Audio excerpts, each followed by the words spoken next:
Welcome back. Let's go over another homework. This is chapter 2, homework number 2, like it says in the video description and the link and all kinds of things like that. All right, 45. This question asked us, which one do we expect to have a higher boiling point and why? So the one with the higher boiling point is going to be the one with the stronger intermolecular force that holds, either this molecule with its neighboring identical molecules or this guy with its identical neighbor molecules. So which one's more polar? Well, they're both pulling towards the fluorine. Okay, so here our net is kind of in the middle towards the fluorines. And similar idea here, our net then would go in the middle towards the fluorine side. Since these two are closer to each other, that's going to put all the negative charge sort of right here. And in this one, since there's a little bit of a gap, right, they're kind of starting to cancel a little bit the vectors, the directions that they're pointing. Okay, so this is a stronger dipole in this molecule because the fluorines are right next to each other. That's concentrating all that partial negative charge right there in the same area. So higher BP. Okay, second one says, what name would be ascribed to the strongest interaction between this methoxide ion? Does it call it methoxide? It does not. The methoxide ion and bromine. So the strongest intermolecular force is going to depend on, what is the intermolecular force available to these two. This one is an ion, right? So this one is ionic. And then we have to decide, is it an ion, ion-ion interaction? Well, no, this is certainly not an ion. Is it an ion-dipole interaction? Well, this would have to be polar, and since it's a symmetrical molecule, we would not expect that to be polar. Okay, so that just leaves ion and induced dipole, because everything can have an induced dipole. Okay, so this is ion-induced dipole is our strongest intermolecular force between methoxide and bromine. So methoxide probably not going to be soluble in liquid bromine to much of an extent. Then B says, which attraction do we expect to be stronger? Methoxide and bromine or methoxide and iodine? Well, if this is an induced dipole, the strength of this interaction is going to depend on how polarizable or how much of a dipole we can induce on either bromine versus iodine. So remember, induced dipole, that's the same thing as dispersion. And what does that depend on? Dispersion force depends on the electrons just sort of temporarily shifting to one side of the molecule. So they might temporarily shift in their electron cloud more towards this side, have a partial negative here, a partial positive over here. So the more electrons you have, the more potential you have for them to all randomly shift to one side. So I2 would be stronger interaction with methoxide because it has more electrons, so it's more polarizable, or has a stronger induced dipole. Stronger, we'll say just stronger dispersion. That way we mix in all the important terms that we would like to say about these things. Okay, stronger dispersion. Okay, 51 is another one that I graded on the handed in homework. This one says, explain why these all have the same molecular formula, but why are their boiling points so different? Remember, when we think about boiling point, anytime you're asked a question about boiling point, you need to start thinking about intermolecular forces. What is the strongest intermolecular force each of these compounds has? Maybe we can rule something out right away.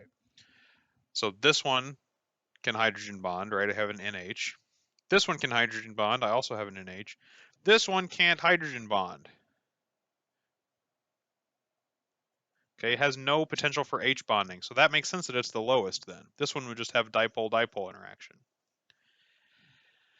Then between these two, this one has two hydrogens on it. It has two NHs. So this one has two H bond donors. This one only has one H bond donor. So it's going to make a less, how would we say this? It'll make a network of hydrogen bonds that has a lower connectivity than this one would. This one would have, right, each one can branch to two other neighboring molecules. Here it always has to be one molecule branching to one other one with a hydrogen bond, right? Go over to this lone pair. This one of them can go to one nitrogen on a neighbor, the other one can go to another nitrogen neighbor, so we can kind of start making a more complex network of these interactions, which is going to hold all of these molecules together in the liquid state more strongly than this guy, and certainly more strongly than this guy, who also has a lone pair. All these have lone pairs. Got to have a lone pair to be H bond acceptor, but we're talking about H bond donors here. Okay, so it's all about hydrogen bonding. Next one wants us to rank by boiling point. This looks like a good question for an exam, to rank things by boiling point and maybe have to write a little justification about why. So again, it's all about IMFs. I need to group these by their strongest intermolecular force that they have. And since I'm ranking from lowest to highest boiling point, from lowest to highest boiling point, I need to start with the nonpolar guys. So the boring C's and H's only. This guy's CH is only. No, no, no, no, no, no. This guy's also C and H only. So these are going to be the lowest two.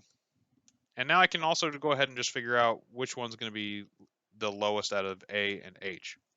Well, they're both 1, 2, 3, 4, 5, 6, 7 carbons. 1, 2, 3, 4, 5, 6, 7 carbons. They're both 7 carbons. These are all 7 carbons.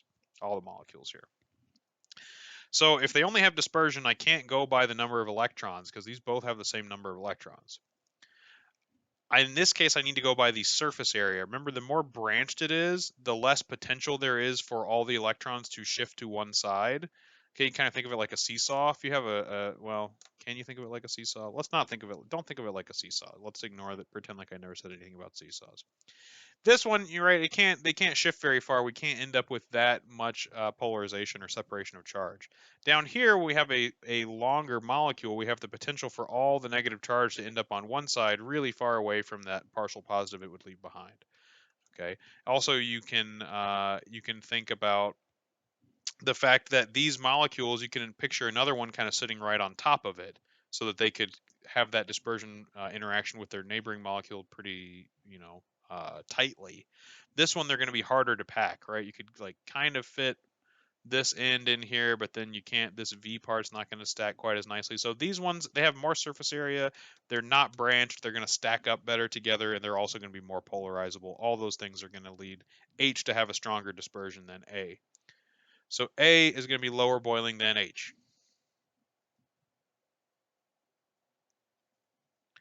A and H, done. Okay, we did nonpolar. Next thing to look for is polar, no H bonds though. So this guy can H bond, can H bond. This one can not H bond, but it's also an ionic compound, right? It has a metal in it. That's a dead giveaway that it's an ionic.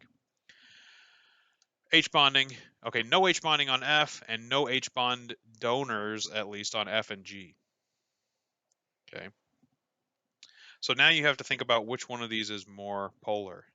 Okay, on this one, this oxygen is sort of pulling up towards itself. So those horizontal components of the dipole are going to cancel, and we'll have like a slight vertical dipole up towards the oxygen. Down here, okay, we're going to just be pulling straight to this oxygen, so our net dipole is going to be stronger than when we have this sort of partial canceling on either side of the ether. So G has a stronger dipole, which means that F would have a lower boiling point, right? G, more polar, stronger dipole, stronger interaction with its neighbors. It's going to make it harder to separate them, so it's going to be higher boiling. This is a thought process you kind of always have to go through. If you try to just memorize it, it's not going to work out well. And that's true of most things in this class and beyond. Okay, so F and G are done. Now the H bonders, well, we already said this guy's ionic, so we know he's going to be the highest boiling. We just need to decide between our H bonders who comes next. So this one has 3 H bond donors. This one has 1 H bond donor. This one also has 1 H bond donor. So just like we said up here, the more H bond donors we have, the more complex of a network of hydrogen bonding we can get, and the stronger they're going to hold on to each other, and it can be harder to boil them. So this is certainly the highest boiling of the next 3. So I could say there's a blank here, and another blank, and then, so blank, blank here, E. Did I do that right? I think I did that right. Okay, so this is the highest of these three. Then we need to decide of these 1 H bond donors who is higher. So the key on this one is this only has 1 H bond donor. This one has 1 H bond donor, and remember this O could also be an H bond acceptor, right? Any N or O with a lone pair could be an H bond acceptor. So because of that, okay, C is going to, or sorry, C is going to have the stronger, see, I just did it. I just messed it up because I didn't talk myself through it. C has the stronger intermolecular force, which means it's going to be harder to boil than B. So B will have a lower boiling point than C would. And then we said E is going to be higher than B or C. And then finally, D is ionic. That's going to be the highest boiling. It's all about IMFs. You've seen this in like 3 classes now, so hopefully we're good with it, applying it to organic things. They saw it in 111 and in